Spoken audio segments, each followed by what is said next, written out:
Hi Scorpio, this is Jov. Welcome po sa ating channel. By the way Scorpio, this is timeless reading. Gamitin ng reading na ito bilang gabay lamang. Kung naka-resonate kayo, comment down. Tandaan Scorpio, ito ay general reading. Kunin nyo lang po kung ano naka-resonate sa iyo. This is for you Scorpio.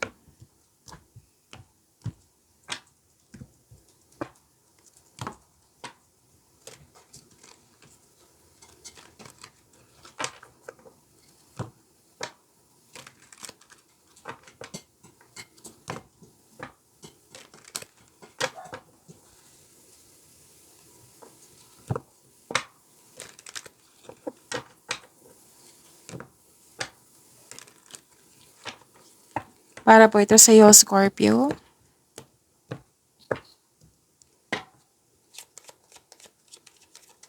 Maraming salamat po sa inyong patuloy na suporta, sa mga na-donate, sa mga hindi nag-skip ng ads. Maraming salamat po. Sa mga hindi pa nag-subscribe, subscribe na po kayo at click bell notification para malaman nyo na may bago tayong video. Para sa mga gusto magpa-reading, comment po kayo ng personal reading. Again, comment kayo ng personal reading and check my reply sa comment section.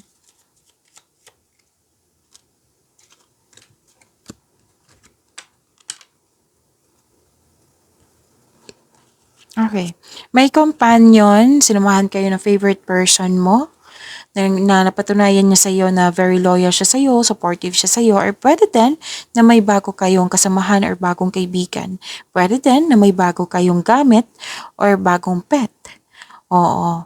Pwede din na hired kayo as katiwala.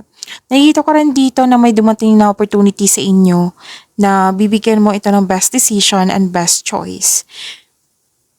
Nakikita ko rin dito na may usapin tungkol sa education, teacher, student, or di kaya nagpa-enroll kayo, or di kaya nag-self-study kayo, nagbabasa ng libro sa internet, sa document, para may makuhang learnings and clarity at may malalaman kayong sekreto po. So lahat kayo, air signs, water signs, may malakas ang intuition, may malalaman kayong sekreto. Lumabas talaga.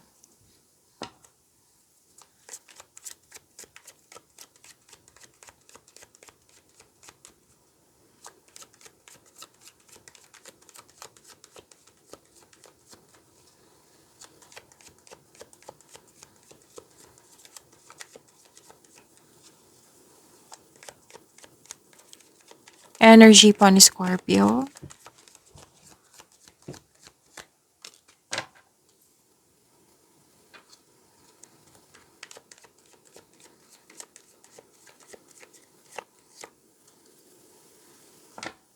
Kung may napansin kayo na repeating message, yan po yung pinupush tong card sa inyo, Scorpio. Kung may, like for example, nanood kayo sa inyong monthly Gabay Tarot reading, sa inyong weekly Gabay Tarot reading, first half of the month of October, at dito 10, at may napansin kayo na repeating message. Yan po yung pinupush tong card sa inyo na kailangan yung bigyan ng atensyon, solusyon, at aksyon kung maaari po. So, na yung energy ni Scorpio. Wow, granted yung manifestation mo. You're very inspired in doing some action. You have the power, self-confidence, kitang-kita ko dito. Gamit na gamit yung skills mo. Maraming ginagawa, gamit na gamit yung skills mo. May new beginning po. Nagkaroon ng adaptation which is good. Oo, you're very confident. Granted yung manifestation mo, may parating na blessings. This is to remind you, Scorpio, na this coming opportunity na gamitin mo sa tama. Wag mong, kasi may nakita kasi ako ditong mamaya na. Oo, mamaya na. Wag mo na ngayon. So, ingat lang sa mamaya na. Kasi nakikita ko dito mukhang, pwedeng, like for example, may nakita kasi ako situation dito. So, example ko lang. Nakita ko, pwedeng 7 days ito, good for 7 days itong opportunity na ito. So, it might be, nag-decide na kayo 8 days pa. Or nagbigay ka ng action, 8 days na. So, sayang naman. Okay, that is example. So, wag nyong ibaliwala, wag nyong i-postpone itong dumating na blessing sa inyo. Itong opportunity na sinasabi dito. Gamitin nyo with clear intention. Okay? You are a very talented person. Lahat gagawin para makuha ang gusto. And please know that you are divinely guided. With the divine assistance, all things are possible. You can make your imagination real. Oo. Tapos, nag-manifest din kayo ng wonderful relationship sa isang tao or sa grupo ng tao. And sabi ng card dito, huwag ka mag-alala. Kasi ang universe, ibibigay to sa iyo, itong manifestation mo, na magkaroon ng wonderful relationship, wonderful connection sa isang tao or sa mga tao. Okay? So, may negotiation dito. Any kind of negotiation, lalo na sa inyong career and money. So, pwede itong signing of contract. May nakitang signing of contract. Pwede din pagtaasin yung sweldo, allowance, kita. So, may iniisip kayo. Pwedeng nangyari na to sa nakaraan. Oo, na regarding sa loss of connection, loss of things, or loss of opportunity. Or nag-focus kayo sa kulang sa inyo.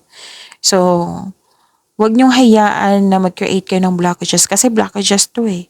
So, you have to move forward, let go na itong mga nangyari sa nakaraan. Oo, mag-focus kayo sa positivity, mag-focus kayo sa gawain nyo, mag-move forward kayo, mag-focus kayo sa binigay na malaking blessing sa inyo. Okay, Scorpio?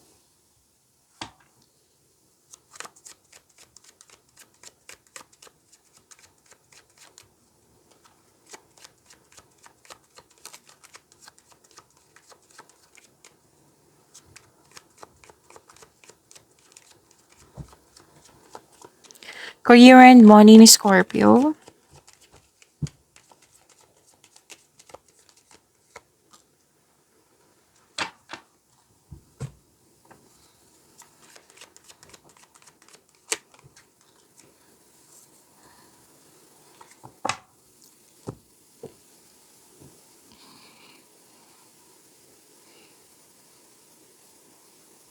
This is new beginnings. Wow, ang ganda naman ng new beginning na ito. Abundance, Scorpio. Blessings pa rin sinasabi dito eh. Gift from the universe. Wow. Claim niyo po. Lumabas siya dito at dito din. So, gift from the universe, posibleng opportunities or unexpected sum of money. Pwede din job opportunity ha. Oo. Pwede din nag-take ka ng first steps para ma-enhance o ma-increase yung kaperahan mo. Ang pagbabago na ito ay may unlimited growth towards to your finances. So, claim nyo po, Scorpio. May promotion pa rin. Promotion to, oh. Promotion din to. Nang dahil ito, magkakaroon ng financial growth and stability. Ang ilan sa inyo, mag-change career kasi may offer na more stability and abundance.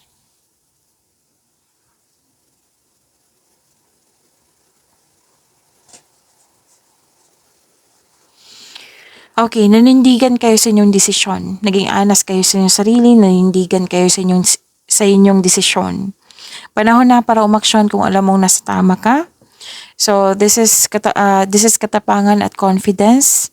Oo, and be careful. Ang advice kasi ng card dito, be careful kayo sa mga ginagawa at pinipiling desisyon. Tapos, nanindigan kayo na you are very focused sa mga layunins or proyekto mo or sa mga ginagawa mo. May nakita kong away dito, pero ihanda na lang sarili nyo. So, kung pwede po, umiwas na lang po sa toxicity. Okay? And may mabilis na pagdating ng balita or pwedeng opportunity ito na bibigyan mo siya ng agarang aksyon or reaction.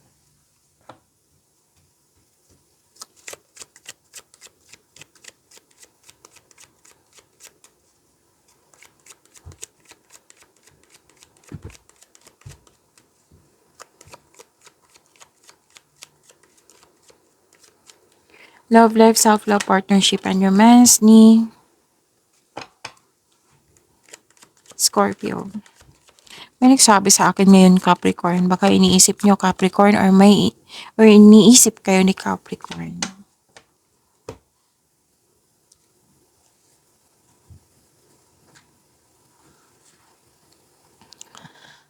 Nagkaroon ng conflict pa rin.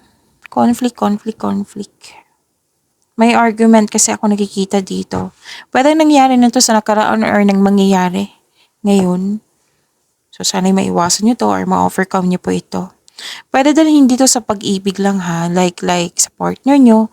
Pwede sa kaibigan, pwede sa family member, pwede sa isang tao na malapit sa'yo. Single ka man, may relasyon sa buhay mag-asawa. Kasi argument talaga nakikita ko dito. Oo. So, nagkaroon ng argument kasi paulit-ulit na lang na concern. So, sabi ng card dito, pag-isipan niyo po ng mabuti yan. Magkaroon ng time for reflection. Okay? Tapos mag-ingat lang din kayo sa response kasi parang nag-response kayo at sumabog. Mas lalong uminit. Oo. Response ba or sa mga ginagawa? Response pa rin din yung action di ba? So, sinasabi at ginagawa. So, ingat na lang po. Ang sinabi kasi ng card dito na magkakaayos kayo kung magkakaroon po ng pag-uusap. Address hurt feelings. Pag-uusap. Mag-usap ng mahinahon. Makinig din sa inyong intuition, sabi ng iyong card.